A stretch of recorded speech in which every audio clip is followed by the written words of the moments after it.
All right, I'm going to convene this work session of the Madras Aquatic Center Recreation District Board of Directors on Wednesday, February 12th at 6:03, February 12th, 2025 at 6:03 p.m. First up on our agenda is reviewing the proposed infant at work policy. You want me to talk about this one, Courtney? That would be amazing. So we looked at this last month's board meeting, and Courtney and I met and we went over some of the verbiage, changed a few things around. You probably saw it in your agenda. I think you highlighted, yeah, changes. But I didn't fully change it, so Plus, that instead of in May, they should be will not.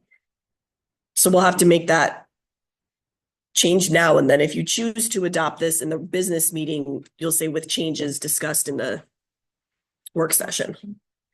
So do we want to discuss it now? As far as Either way works. I say let's discuss it in work session. Well, I'll start it off. I gave this a lot of serious consideration. Being a mama and a grandma, love babies, all that. Prior work environment. Straight up, I'm not a fan. Straight up, I'm not a fan. And for the facility, number one reason, the facility that we have, an aquatic center, I just don't see babies in the workplace as fitting well in this environment. I do recognize there are a few positions within this establishment that it might work for, such as Courtney's position. I could see if she really was just our executive director and not a lifeguard, if potentially she could bring a baby to work and still get a lot of work done sitting there in front of a computer. Or say somebody that's just our front counter person, of course, they're waiting on the public, and I would not want to see the public have to wait while mama's burping a baby or changing a baby, but that is one position that potentially would be, I think, possibly eligible for it, but I just gotta say, I'm just not a fan. We are so short-staffed now. I feel it puts another burden on staff that want to help this parent, as being a co-parent at work. So that's my feelings on it. I gave it a lot of thought and consideration, and I'm just not in favor of at this time in particular for us. Anybody else? I agree with you because I never thought that babies should be in a workplace. I know when the county did it and they had the big story down at the health department, I thought, man, that's a bad place for a baby. Because what happens when, they bring people in here that are having a mental health crisis and, it's a clinic, somebody goes off, a baby's going to get hurt. Here too, what happens if we have that angry person that is just maybe there unsafe? I don't know. That's how I kind of feel about it. And you're right, Courtney. You're in your office and all you do is just administrative work. I'm contained, I can understand that, if you have a baby. I don't know if you have a young baby, but, but, I can see that. And I'm not trying to put those baby vibes out. Please don't. But that's how I feel about it too. Just, I don't know if it'd be a good place for a baby, especially with the pool safety, babies crawl, they get away from people. Well, they do address this at 4 or 5 months of age, the baby's not likely to be falling. Maybe they're all individuals. What's the age limit for the baby? It was going to be 6 months. 6 months. Yeah, but even putting that aside, distraction is the huge safety. I know we had a baby. There was a gal that worked for us with one fast and she was in person. And in the mornings when we're really busy, you hear the baby's screaming, crying, on the mom, and it was a place of business. We had people coming in for apps, for hires. We'd have people come in that were angry because it was just terminated. So I thought, it's not a good spot. So we don't have that anymore. I will speak to the counter argument on that. I am in favor of at least starting this and seeing how it works out. I like it for the recruitment retention, which is something the board has said that we want to focus on for staff. I like all the language in here that offers the opportunity to terminate if necessary, terminate the arrangement if necessary, if it's not working out. I feel like there's enough language in here to protect the integrity of the work environment, that if this policy and if this action doesn't work out, it can be stopped relatively quickly. And I like what it offers. I do see the argument. I think that in some companies, jobs, or like you were mentioning, it's not appropriate because it would be dangerous. Here, we've got kids screaming, crying, giggling and laughing, and it is a family environment. It is a community environment. And I, as a patron coming in, would not be bothered if while checking in, somebody's, burping a baby, or, hold on a second, I got to change a diaper, however it needs to work out. In my mind, this is such a family community environment that it does make sense, at least to explore it, roll it out, see what happens. That's my perspective.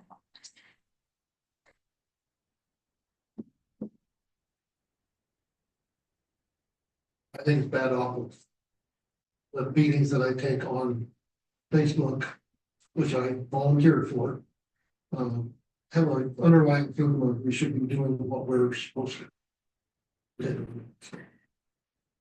I'll agree with some of the other ideas, but it's basics of my objection to this.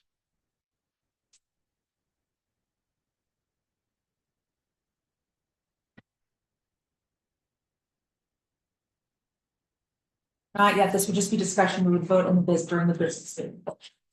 So is there anything else we want to explore, discuss, comment on, question during the work session? This policy proposal. How many people do we have working here that have babies? One. That it would benefit, so only one person would benefit. Mhm. Yeah, it's a seasonal lifeguard.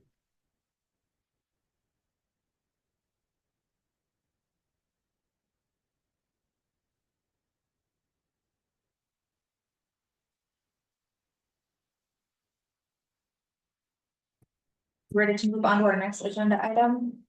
And we'll revisit during the business meeting for this evening. All right. Next up, we have the fiscal year 2025-26 budget development. Looking at the assumptions memo first draft. Okay, so it's that time of year, we're doing budget development and we get to develop two again. So, Make that plural. and so for those of you that haven't done this before, this is staff's effort to get input and engagement from the board before we start building the budget, because it is a giant workbook with lots of assumptions and calculations in it, and it's challenging to go back and change things. So I like to get input and feedback up front before I build all of it. And so this is both intended to help the board understand the process of developing a public budget. We follow local budget law, which all public agencies have to follow. And we have to make a lot of guesses about a lot of different things when we're building the budget because it doesn't go into effect until July 1, but we have to adopt it before June 30th. And usually for staff, we like to adopt it early in June. So we have time to fix it if there's a problem before we get to the end of June. So the draft assumptions that you have in front of you today are the first draft. I'll bring a second draft back to you next month after we have some conversations and you have time to think about it. And maybe we get more information about CPI and information about what our tax anticipation loan might be and some of those things. I also think we are going to have to do a budget adjustment. I don't know if the board is going to have to do it or if I can do it within my authority, but we are way overspent on repairs and maintenance for this time of the year. And I'm concerned that we're going to go over budget. So we may be moving some budget authority. And And hopefully we don't have to move too much more than, I'm thinking it's about 10 to 15,000. I'm hoping it's not more than that. So that's an unknown right now. Policy updates, the board over the months of March and April will look at policies. We'll talk about strategic priorities if the measures pass or if the measures don't pass. We'll talk about memberships, facility rentals, fees, scholarship policies, and then our organizational chart and our wages. So all of those things have an impact on the budget. And then, like I mentioned, the tax anticipation loan amount from the county, whether the measures pass or do not pass, we're going to need a tax anticipation loan again. All right, so what I'll do in the future is anything in this memo that changes between now and next time you see it will be in red text, so it easily delineates what's changed. I'm sorry, I'm having trouble with my mouse right now.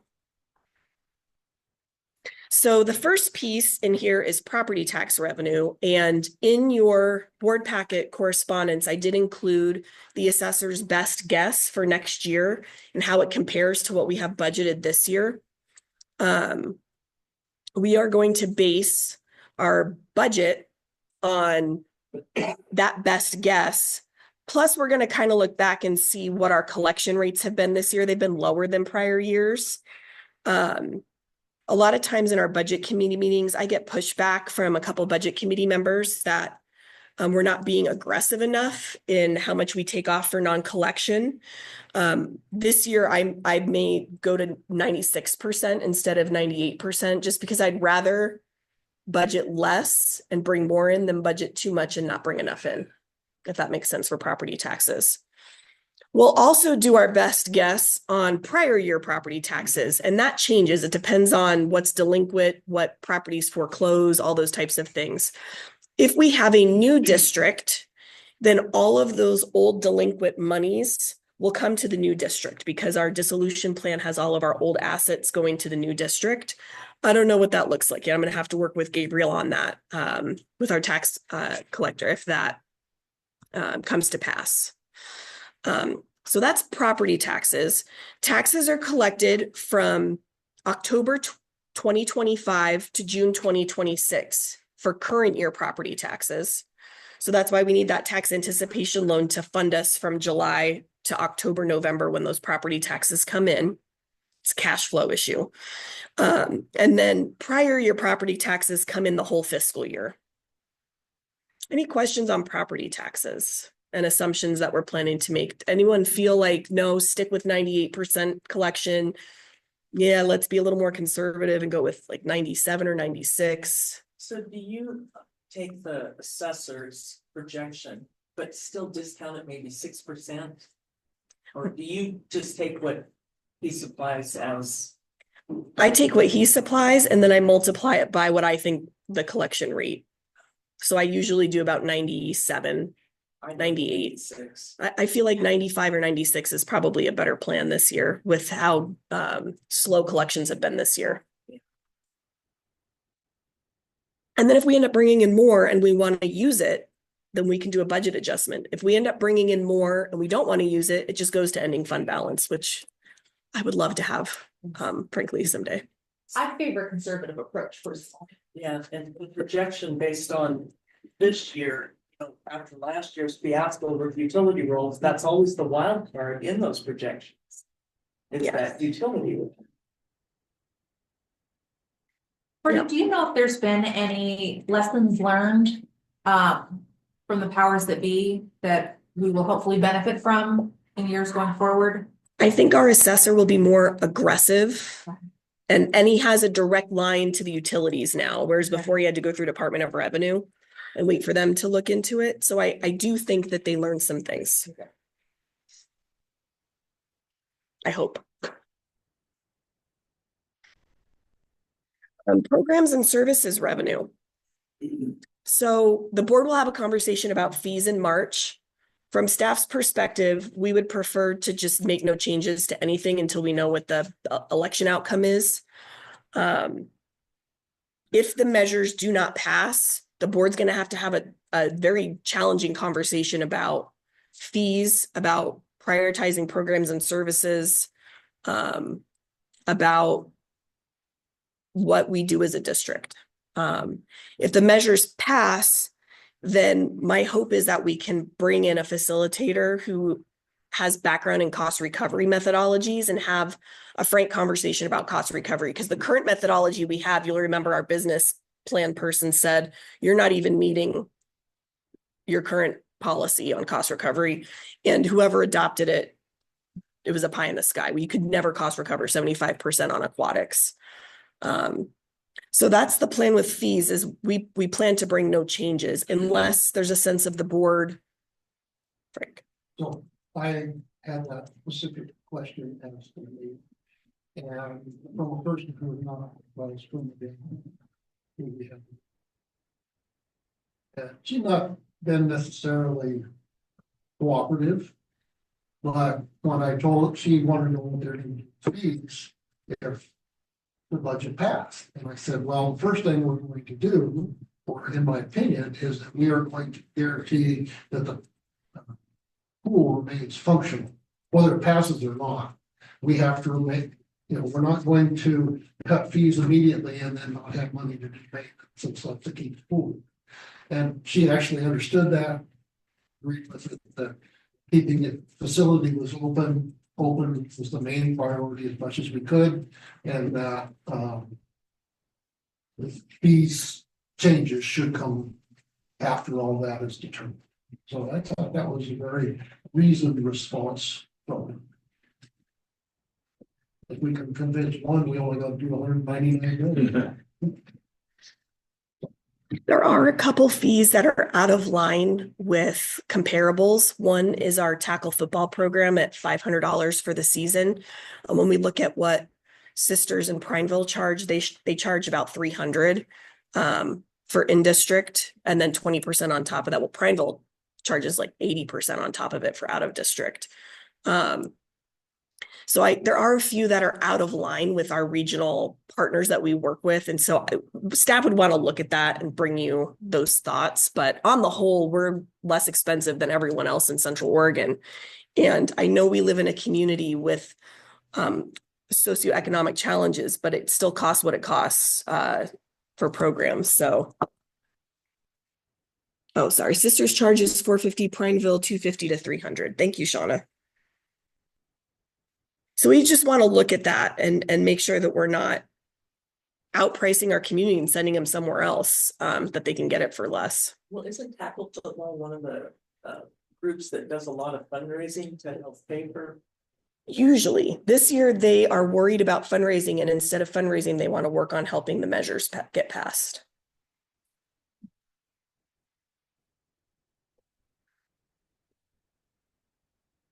So we'll talk more about fees in March, but I just wanted to get a sense of what you guys thought. Memberships. Do we know why? I know a lot of people went to Redmond for tackle football. I mean, is it because the fees were high, or we didn't have enough teams, or? We have plenty of teams. I think we have some community members that just choose not to work with the MAC for whatever reason. Also, Redmond starts at 3rd grade, so I know we had a lot of 3rd and 4th graders go down there, and they just chose to continue with that program instead of staying halfway. Look at those fees that make you participate. You're driving back and forth to Redmond, you got that. Right. Oh, yes. And you're tired. And you're tired. Yeah. But that makes sense what Shilpa said. I'm sorry. Yeah, we have a great relationship with. Yeah.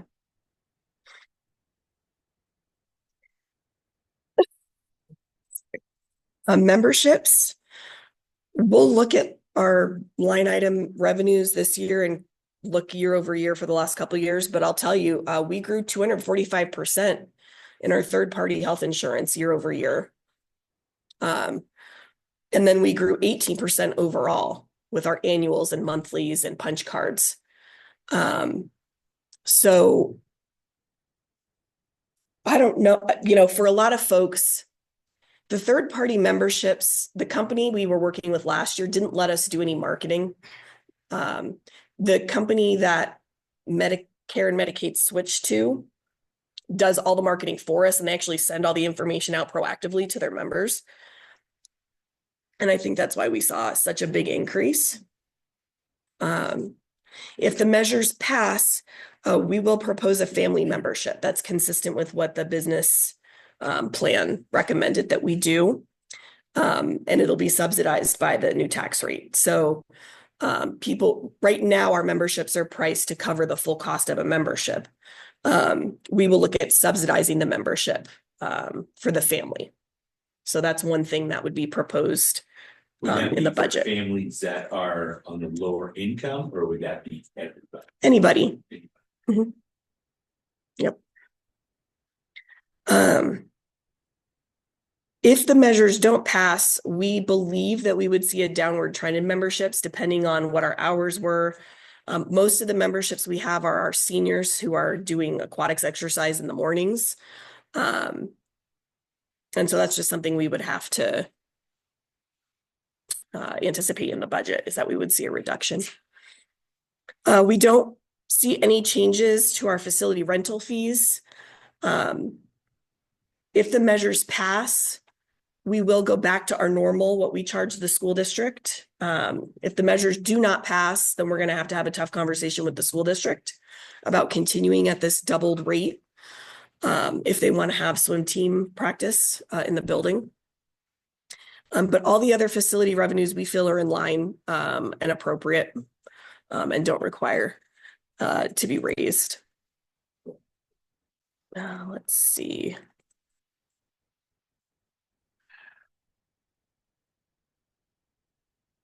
Is it sending me?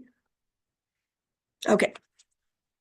User and registration fees. So like I said, no changes to the fees unless we see that we're out of line pretty significantly with a regional organization.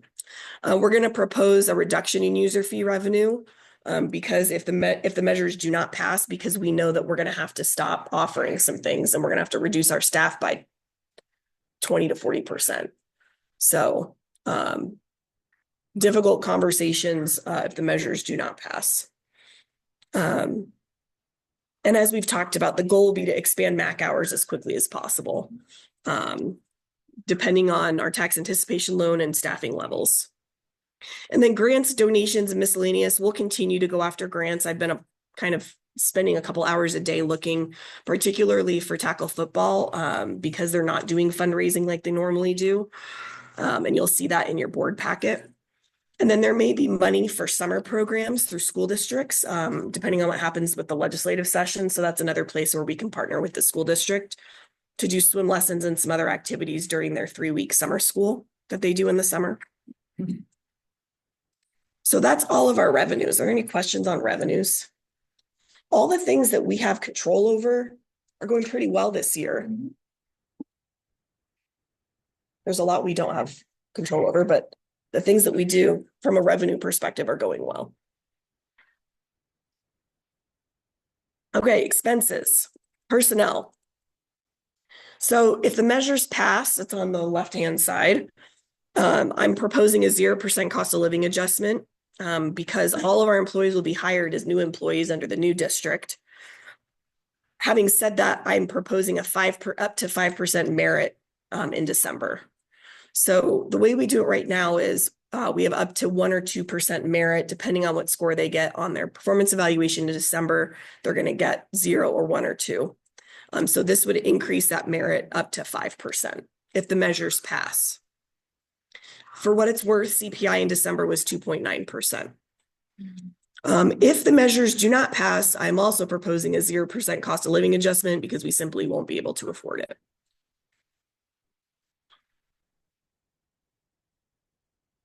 And 0% merit in that scenario. Staffing changes, just like last year when we went through this process, we'll have to hire all of our staff as new staff July 1, consistent with the org chart that you're going to take a look at in March, April, and the wage salary scale that we're going to present. 2 of our regional organizations just did a salary study. Sisters Park and Rec did one, and I believe Redmond did one. So I'm going to try and get copies of their salary studies as an input, for discussion. If the measures do not pass, we'll see significant reductions in all of our departments, programs, facilities, and admin. On the hiring, is that your sole question or? It's my discretion. You guys hire me and I hire everybody else.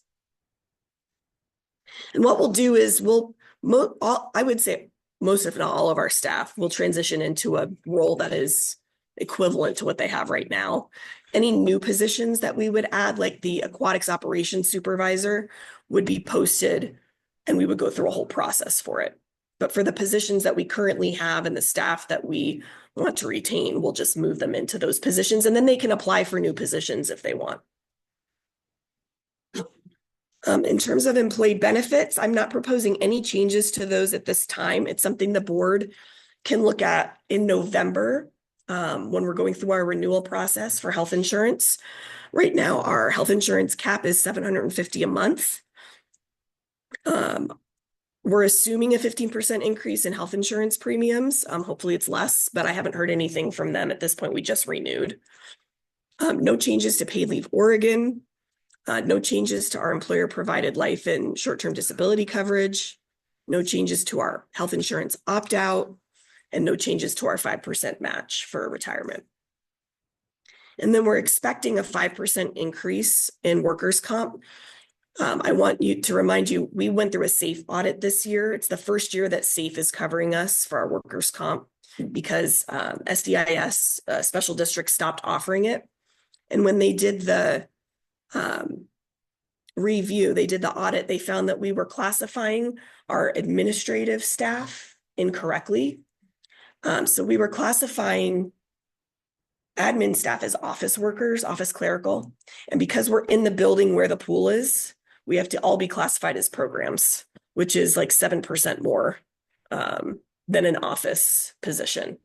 So we got a bill, I think $1,300 to make that shift because we had to pay back. And so next year we'll have that included in the cost. And we will not make that error again. Materials and supplies. If the measures pass, we're going to maintain consistent expenses. We're going to increase advertising and programming. We'll go back to having our program guides, probably starting in January of 2026.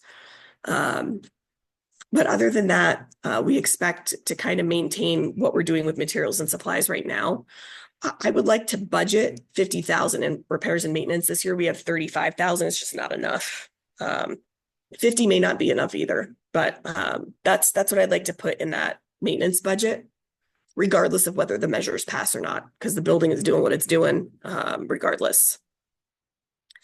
And then in admin, we've got a couple contracts that automatically go up 5%. Technology and audit services.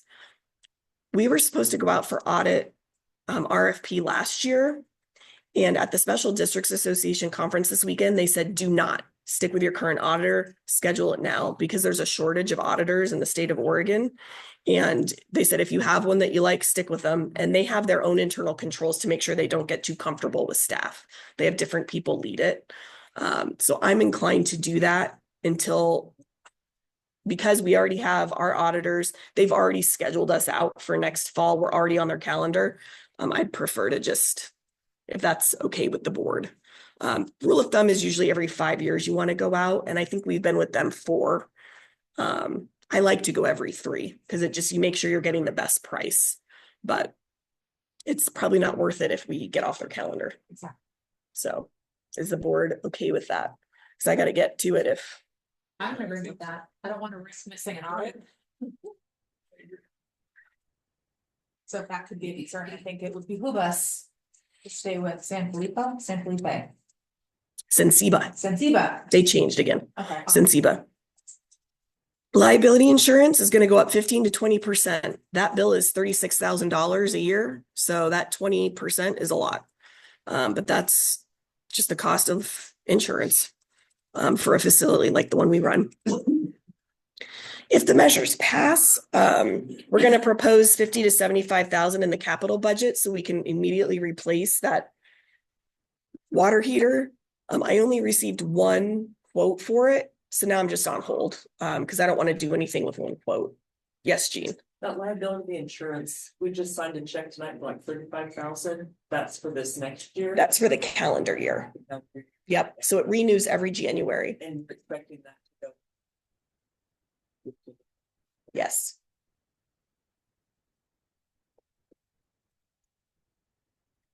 If the measures don't pass, we still want to budget for that 40,000 to replace that domestic water heater, but it probably won't happen immediately. And then I need to look at the laws around whether or not we're required to have that to be open. A water heater? Yeah, warm water. In the warm, non-chlorinated water. So I gotta do some research on that, because there are varying opinions in the building. So I need to figure that out.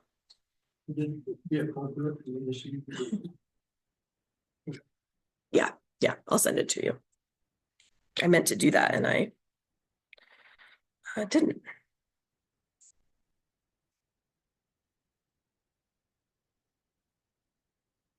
So for transfers to other funds, we're gonna weigh what the budget looks like after we dump all these assumptions in and hope we can transfer some money to our maintenance fund.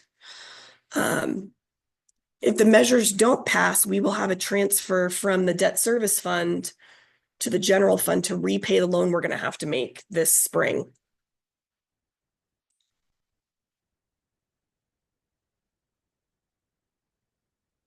The contingency best practice is 5 to 10% of earned revenues. We've never hit that mark.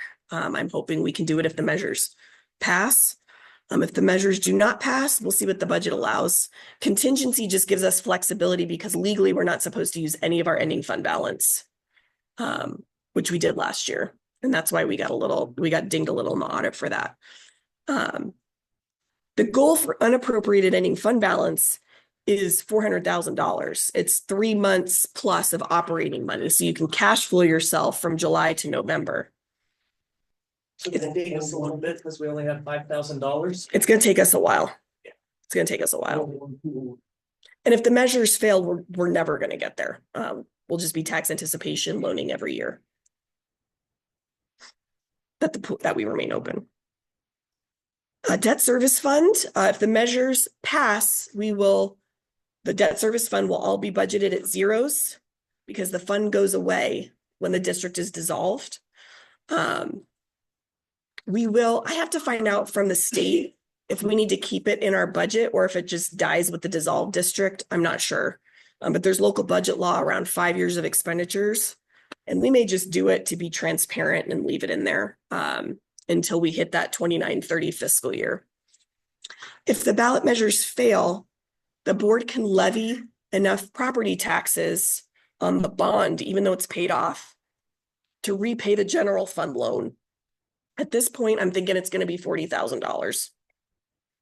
And frankly, it's going to have to come out of our tax anticipation loan because we are not going to have $40,000 by June. 72 or 74,000. That's what it was in December. And then as we keep getting past year taxes and it helps reduce that. Okay. And then on the maintenance reserve fund, the goal is to transfer 4% of our total earned revenues every year to that fund to start building up a reserve. We can do that if the measures pass. If the measures don't pass, we'll probably just keep that $11,000 in there until we absolutely have to spend it.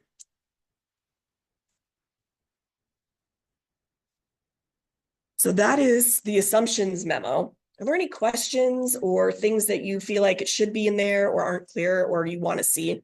The maintenance reserve fund, that is just for like the boiler, we have hot water heater, different things like that, Yep. trying to build that. right? Yep. Have to buy something. Well, if we end up needing to use it, we transfer that money from the maintenance fund to the general fund, and that's where we expend it. So we always leave the maintenance fund at a zero balance at every budget because we put the transfer authority in the budget in case we need to use it, but the goal is not to. And it's not only a budget thing, we also keep the cash in our savings account so that it's there.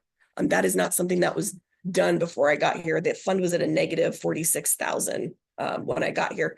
And it's because they weren't doing transfers correctly with the local budget law process.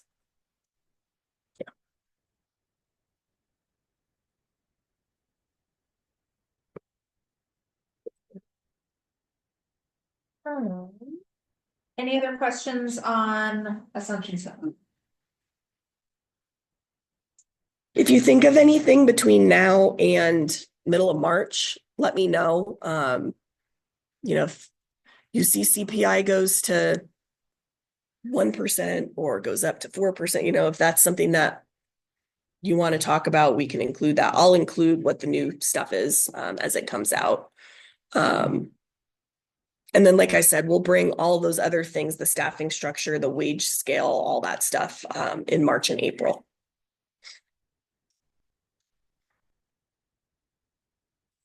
Next on our agenda are standing and timely updates, starting off with updates on grants and fundraising. So we have, we reached out to the MAC Foundation, and they are providing $2,500 to replace our flags for swim meets. We're hoping they get delivered tomorrow in time for districts, but we'll see. To order those in with the wrench and, yeah, cool. Yeah, it costs a little bit to rush it, but I feel like it's worth it if we can get them in there.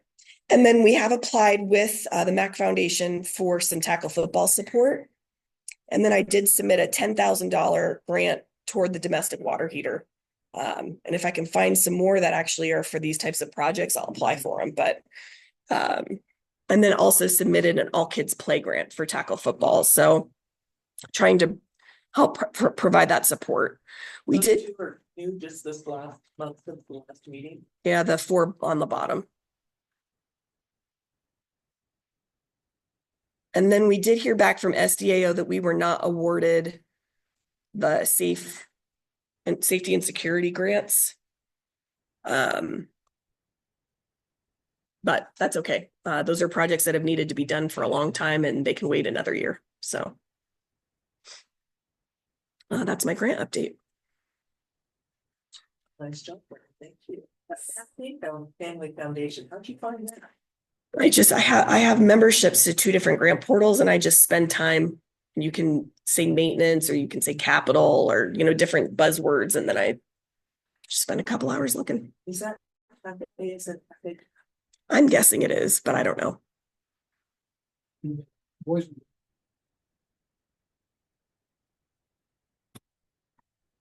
Probably, but I would think they were better. They would more likely fund kids club than, because we don't do after school programming, and they're more about that.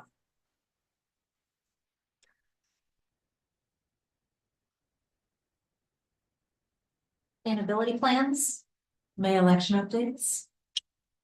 So the resolution is in your board packet that will call the election. Legally, we had 10 days from the February 6th timeline of me turning in the last resolution about the dissolution. So we're within the 10 days as long as I get this turned in by Friday to the county. The county held their hearing on their measures and it passed this evening. So both measures will be on the ballot if the board adopts this resolution.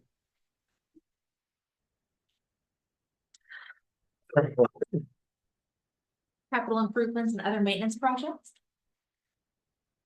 Like I said, there were a lot of unanticipated things in January as you guys were signing checks. I'm sure you saw we had a couple of issues in the pump room. That was about $6,000 with the pool and spa house. The lap pool UV stopped working. And then we had a urinal in the men's bathroom that was very much clogged, and the plumber had to come out and fix that. And then there was, and then the other half of the boiler. So the boiler is now boiler number 1 the big boiler is now fixed. That was a $10,000 project. And so we just expended the last half of that.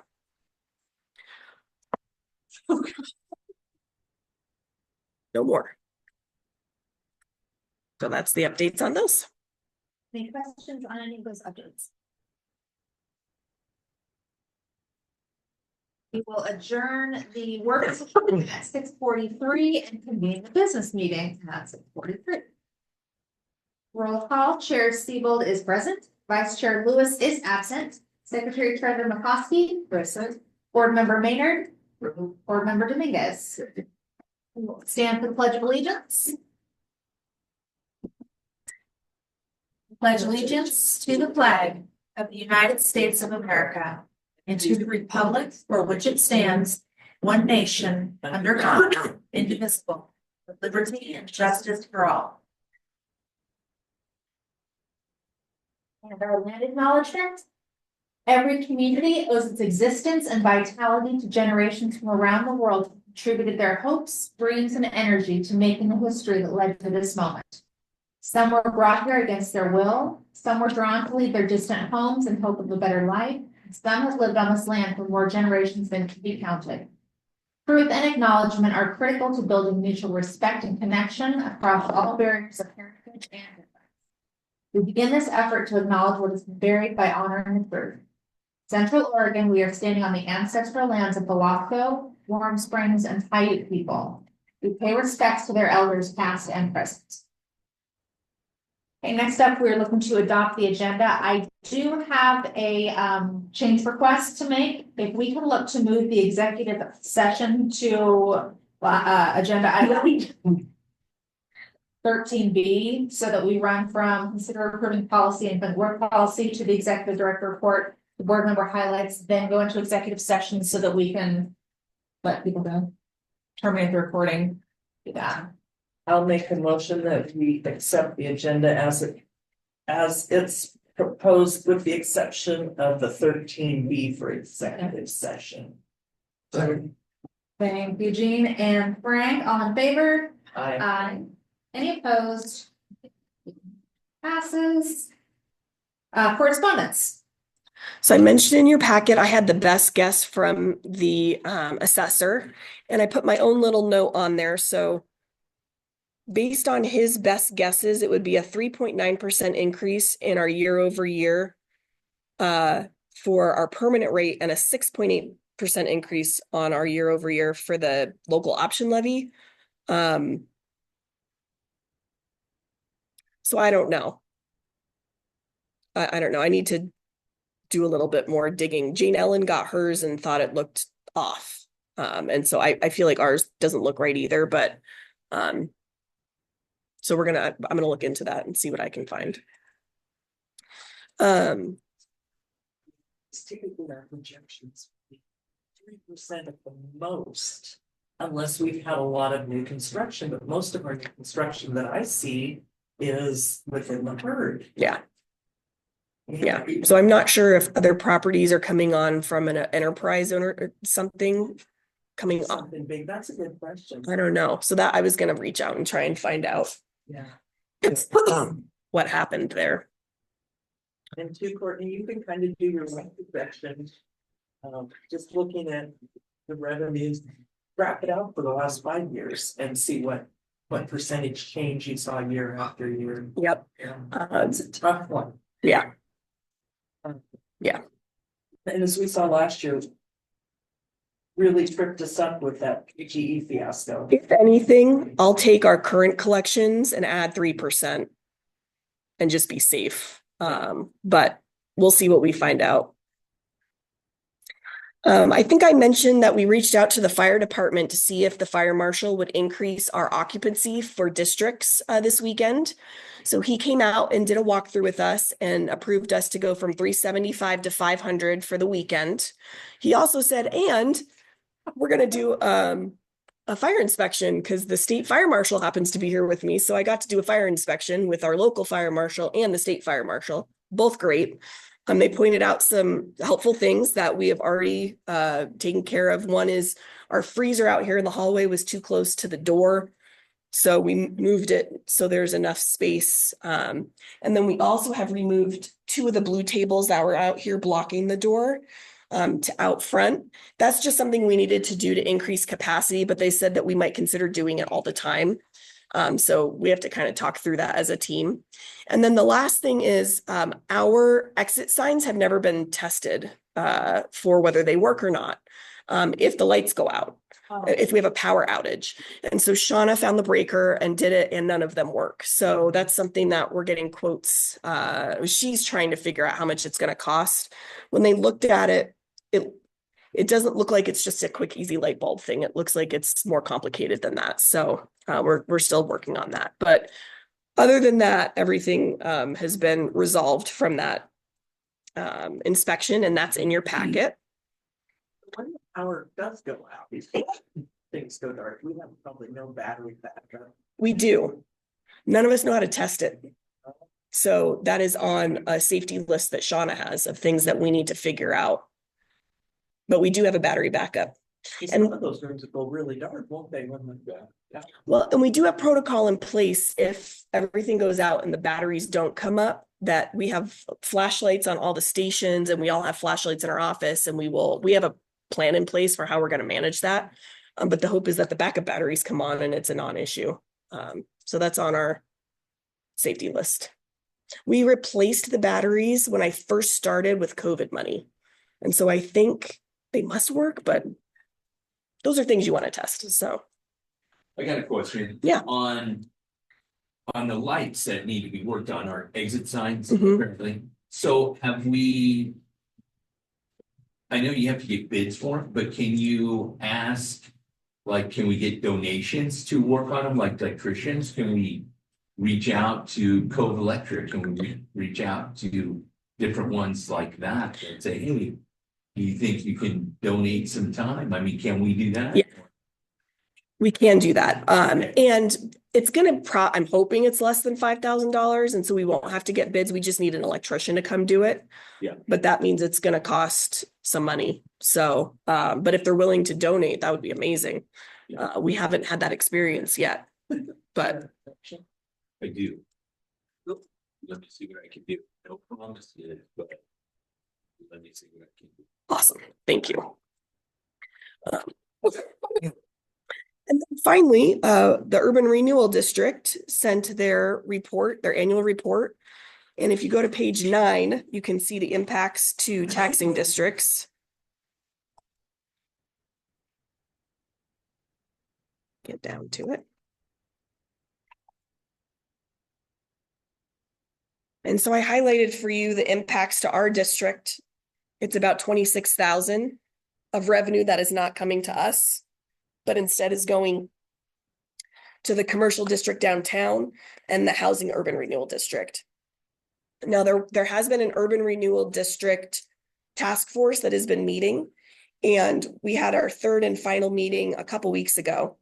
And the decision was to recommend that the city council raise the frozen base 3% every year and look at undertaxing if they're able to cover their debt covenant, whatever debt that they have to make payments on through both of those districts.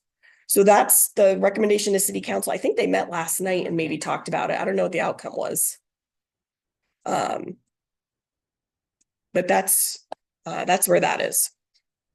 This is a message that I think a lot of our voters are confused on as well, but the friends of the MAC might try to help us. You know, people that are within the Housing Urban Renewal District are thought that they don't pay taxes to the MAC. Technically, they do. We just don't get the money. The herd gets the money. Yep. But they do pay taxes just like everybody else to the MAC. But to look at the tax statements, it's very confusing for the tax statements. Yes. Yeah, I've been looking into that myself and looking at some of the information that was on there. And so, yes, and I think people don't think they're paying for it at all. They someday, eventually, will actually get their paperwork. Friends compare their tax statements, you know, and well, I live over here in Morning Crest, and look what I'm paying to The map. Yeah. Oh, well, I live down here in this new subdivision right below you and map, it's HURD. That's sort of unusual Yeah, entity that no one. It's confusing. super confusing. The final, I think this is the last piece of correspondence, is a note we got at the front desk that I wanted to share with the board about one of our swim instructors, one of our staff members, one of our full-time staff members, Tristan. She's a head lifeguard and a swim instructor, and this parent was very happy with her swim instructing. So I wanted to share that with the board as well. Oh, no, there's more. And then, okay, so at the conference this weekend, we meet with all of the other park and rec districts in our caucus. And there were about 40 of us in that meeting, which is the largest park and rec caucus we've had at SDAO. And the Tualatin Hills aquatics manager happened to be there and happened to mention that there was rulemaking going on around pool operations. And so she sent it to me. I was not informed of this. And they're adopting the federal model aquatic health code, which could significantly impact our operations. It's 167 page rulemaking. I've just started going through it, and plan on providing comments. I'm hoping it's more for new builds than existing facilities.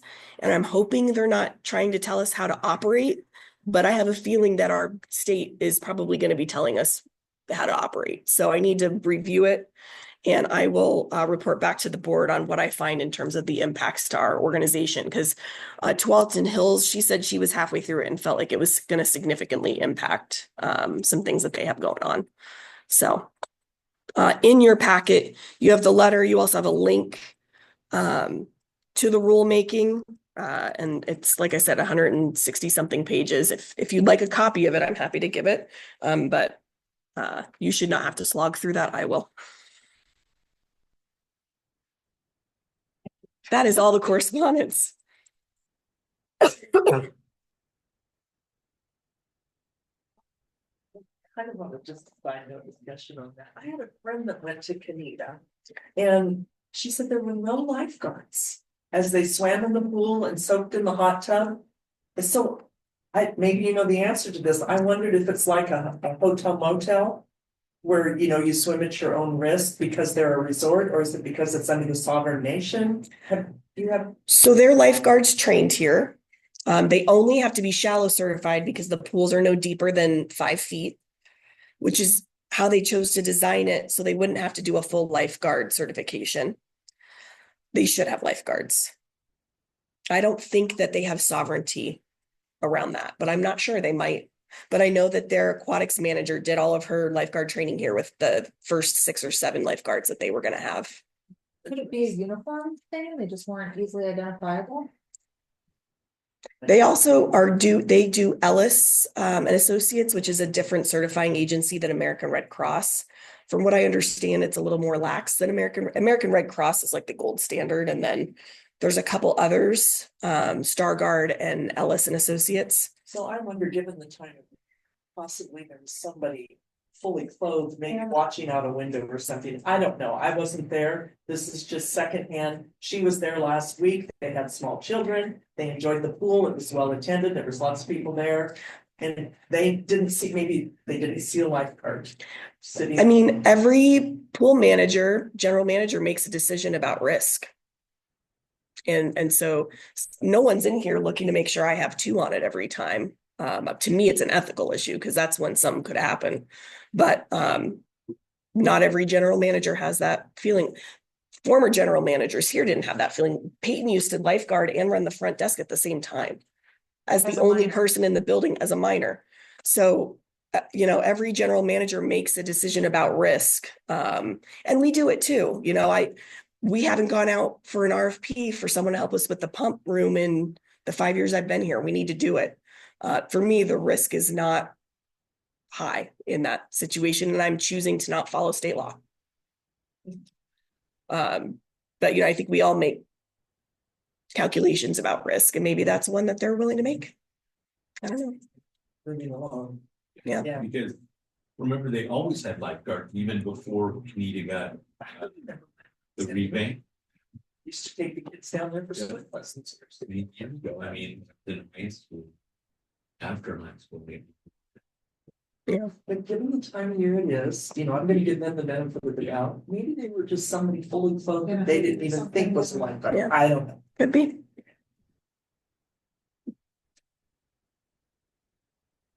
Okay. Then we will move on to visitor section, public comment. At this time, members of the public are welcome to speak to the board of directors. They can sign in with the visitors. Speakers are asked to limit their comments to 3 minutes. Do it. Can I sign in that one? Just come grab a microphone, please.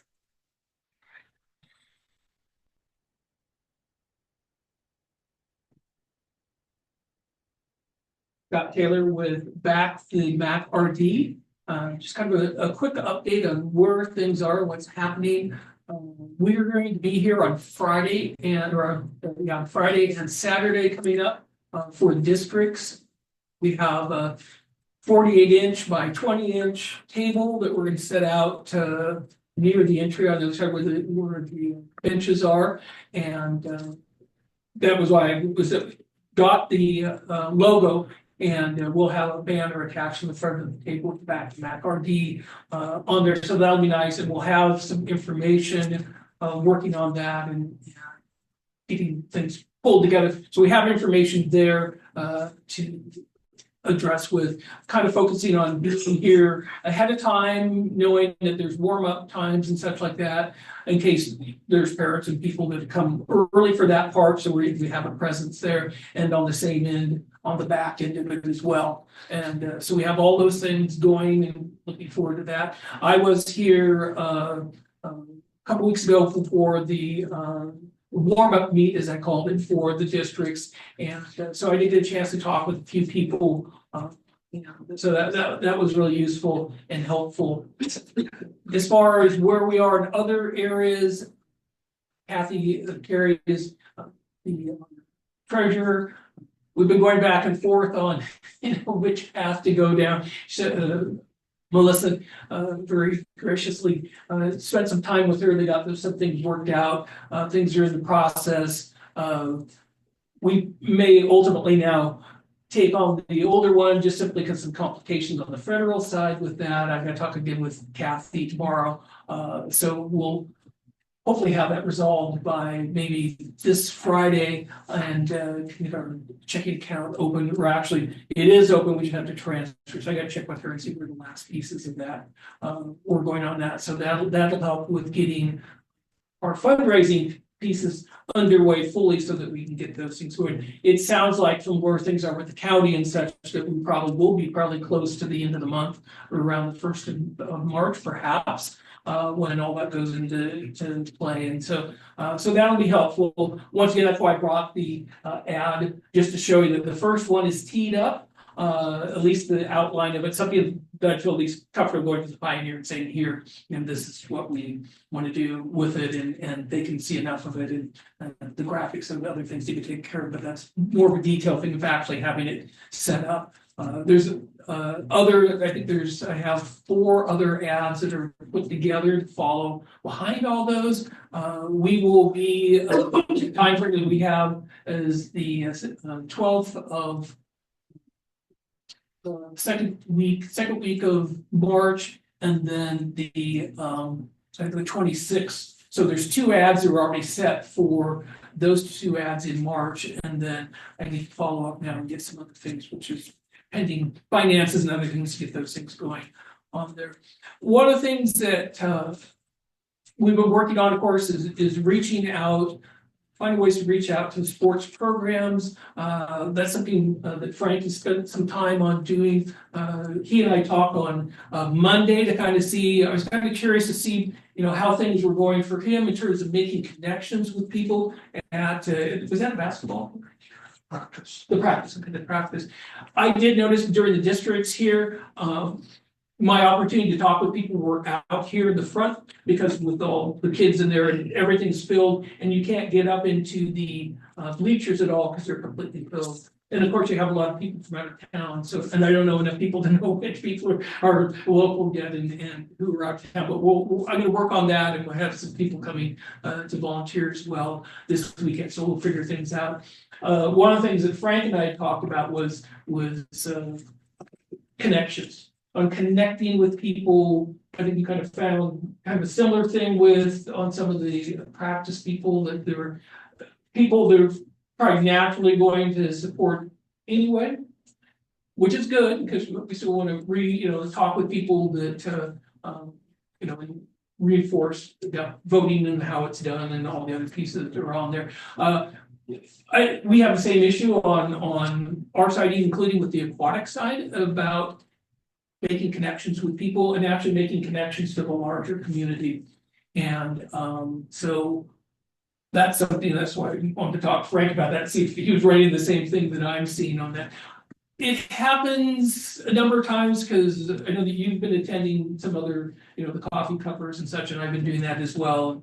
And so it's definitely talking with people, which is always helpful on there. Finding ways to try to make a connection where people, will be actively involved, which has been less successful, quite frankly. One of the other things that from a fundraising point of view, I was talking with Kathy about that too, because of people that I've talked about before that are quietly supportive and such. And so, like, well, finally went on and said, hey, if people can make a contribution up to $100 and they don't have to be publicly, have their names released publicly, we have to keep a record of it. So, for people that are kind of quietly supporting, they can quietly support with a check as well. And so I'd be just as happy with 5 or 6 donations than one check. So I'm changing my philosophy on that one to do the things. I bring it up just simply because if anybody has any ideas, I'm open to that as well. The flip side of doing that, we have the same issue with the friends as well. In fact, I had one person that was a friends asking, why our organization isn't growing. And I said, well, yes, thank you. That's exactly what we're seeing, is how to make the connection where get people to do that, and particularly with younger people. That was which tend to be more towards the sports programs, not always, but towards the sports programs rather than doing it. So connecting with sport programs is still probably one of the biggest concerns, the biggest issues that we're working on, because those are people that should naturally be supportive of what we're doing, because they have kids and grandkids, such that are involved in sports. And so we're trying to crack that nut. That's what we talked. I don't know, either one of us have a solution at this point about that. But it is something that we really like to work on, and we're concerned about getting some things going with those things.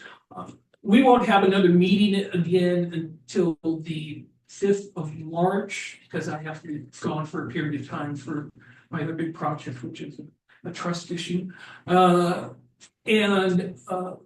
So giving some thought to that, that meeting may be called Connections and Directions. So the question is what can we do to make connections, and which direction do we need to go that we can get the fastest response to? It's quite frankly one of the things in which I turned my focus to the ad, because one of the things I'd really like to get out is get one of those ads out. Like we get out before when we have scheduled, and I know it's probably already that space. I would do that just simply to gain some visibility out there. And so I don't know if that will come to pass, but that may be its consideration to doing that. Because the other alternative to that would be to shift focus to some degree for fundraising to buy more ads and to connect that way. And of course, developing an online presence that goes particularly targeted towards young people, Instagram and the other connection pieces on it. So that's another hole that we have right now to fill.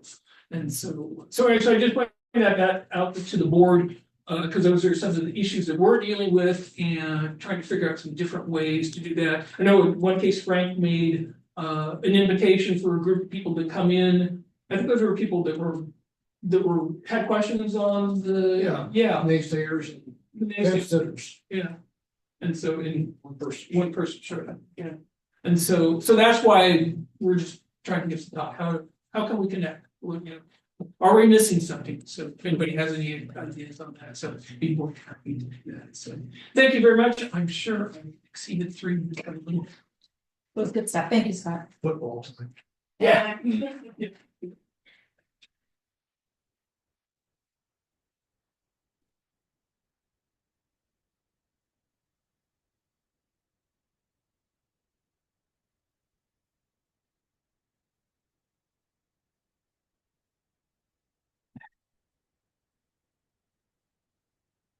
Hold on, what? Someone opens promotion, ask you to the national. I don't think that works for the record, so I'll just speak English instead. Sam, Sam Robinson here, and I just spoke Japanese, so. And I'm wearing a Japanese shirt that I got from Japan, so. Anyway. Nothing about it.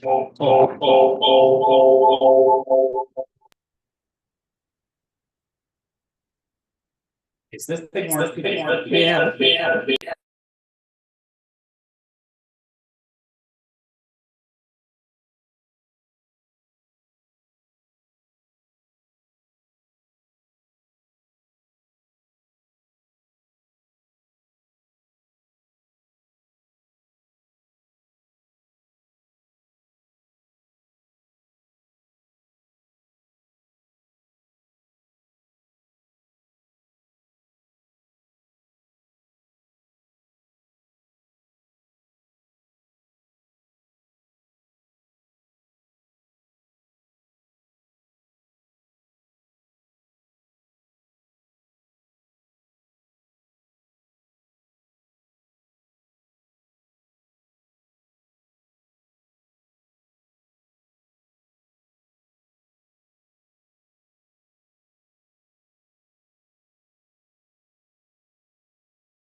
Down.